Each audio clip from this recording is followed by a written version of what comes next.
Bonjour à tous et bonjour à toutes. Alors, une fois n'est pas coutume, j'ai demandé à l'IA ce qu'elle pensait des gens qui ramenaient tout à la matière fécale. La réponse de l'IA me convient parfaitement car c'est ainsi que je vois la personne incriminée. Voici la réponse en question. Pourquoi une dame compare-t-elle systématiquement des gens à des excréments? Je pense que vous devinez à qui je fais allusion. Lorsqu'une personne compare systématiquement des êtres humains à des excréments, le comportement dépasse la simple vulgarité. Il s'agit d'un mécanisme psychologique de déshumanisation et de projection souvent lié à une souffrance interne ou à un trouble. Alors, excusez-moi si je baisse un peu le regard, c'est parce que j'ai copié le texte qui m'a été donné par l'IA et je suis en train de vous le lire. Vous le retrouverez dans la section post.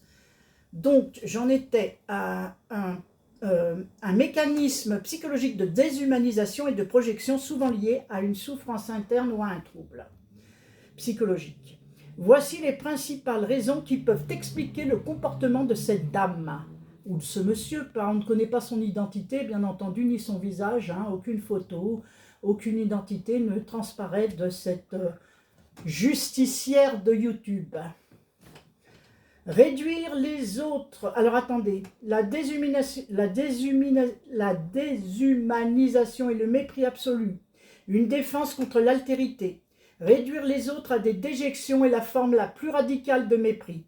Cela lui permet de nier la valeur humaine de son entourage pour ne pas avoir à se confronter à eux d'égal à égal.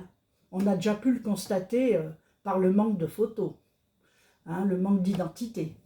Un besoin de supériorité, en rabaissant les autres au niveau le plus bas possible, le déchet donc. Elle tente de se rassurer sur sa propre valeur et de maintenir une illusion de contrôle et de pureté. La projection psychologique, le reflet d'une mauvaise estime de soi. En psychologie, on projette souvent sur les autres ce que l'on déteste en soi-même. Cette dame peut abriter une immense haine d'elle-même, un sentiment de souillure ou d'inutilité interne. Elle expulse cette négativité en traitant les autres de déchets. Le besoin de rejeter l'autre, tout comme le corps rejette des excréments. Pour se protéger, elle rejette symboliquement les humains qu'elle perçoit comme toxiques, envahissants ou dangereux pour elle. On se demande pourquoi. Les pistes médicales et psychiatriques. Si ce comportement est obsessionnel, récent ou disproportionné, il peut traduire une pathologie, un délire paranoïaque ou de persécution. Elle perçoit sincèrement les autres comme des éléments nuisibles, toxiques et sales qui menacent son intégrité. Un trouble de la personnalité, exemple narcissique ou antisocial.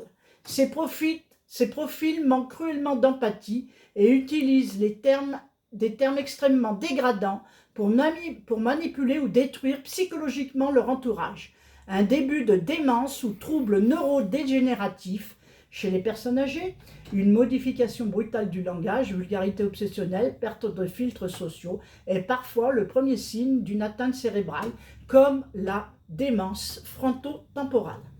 Donc, je m'adresse à vous, madame ou monsieur, parce qu'on ne sait pas encore qui vous êtes, on ne le saura jamais, car j'ai ouï dire que vous alliez quitter YouTube. Eh bien, c'est une bonne chose. Je vous encourage à le faire le plus vite possible. Je vous soupçonne aussi d'avoir été celle qui se cachait, ou celui qui se cachait derrière la Ligue anti-Cassos. Mais bon, c'est un autre sujet. Donc, vous vous êtes rallié à des anciens modérateurs et abonnés de la fameuse chaîne, libre à vous. Libre à vous, si ça vous conforte dans l'idée d'une justice populaire, parce que c'est bien le terme, vous lynchez cette personne, c'est du lynchage. C'est du lynchage. Et moi, je n'adhère pas au lynchage. Et n'essayez même pas de nous diviser avec la famille que je soutiens, ça ne servira à rien. Vous ne me rameuterez pas dans votre haine. Car moi, j'appelle ça de la haine. C'est tout. Alors, pliez vite vos bagages, foutez le camp, qu'on ne vous voit plus. Ou alors, si vous avez un peu de cran, mettez-vous à visage découvert, donnez-nous votre nom, votre identité ou quelque chose comme ça. Hein? Parce que quand on se veut justicier, hein, ou justicière, on montre son visage. Moi, jusqu'à présent, je n'ai jamais caché mon visage. Je ne me cache pas. Hein? Je ne me cache absolument pas. Et pour votre gouverne et la gouverne de tous vos nouveaux copains, c'est bien moi qui ai été le fer de lance de la fameuse chaîne que vous vous mettez à lyncher maintenant. J'ai dit ces 4 vérités sur ce monsieur il y a plus d'1 an et demi. Alors, vous voulez vous tirer la couverture sur le hein? Eh bien, tirez-la la couverture. Mais en attendant, je sais qui a commencé. Et ne venez pas dire à vos nouveaux abonnés que j'ai le cul entre 2 chaises. Non, non, non, monsieur, dame. Je vous dis monsieur, dame, parce que je ne sais pas qui vous êtes. Je n'ai pas le cul entre 2 chaises. Moi, j'ai toujours été droite, à l'inverse de vous, qui allez de l'un à l'autre, tel un papillon. Un coup, je suis avec le professionnel. Un coup, je suis contre le professionnel. Un coup, je suis avec Debo et Yo-Yo. Un coup, je suis contre Debo et Yo-Yo. Ça veut dire quoi, tout ça? C'est vous qui êtes une hypocrite, madame. C'est pas moi. Moi, je continue de soutenir la petite famille. Et ça ne m'empêche pas d'aller mettre un commentaire où je veux. C'est ça, la liberté d'expression. Et vous n'êtes pas né, madame ou monsieur, pour me dicter ma conduite. Que ça soit bien clair. Et maintenant, si vous en avez dans le pantalon ou dans le panty, donnez-nous votre identité. Ou montrez votre visage sur les chaînes. Sinon, fermez votre gueule.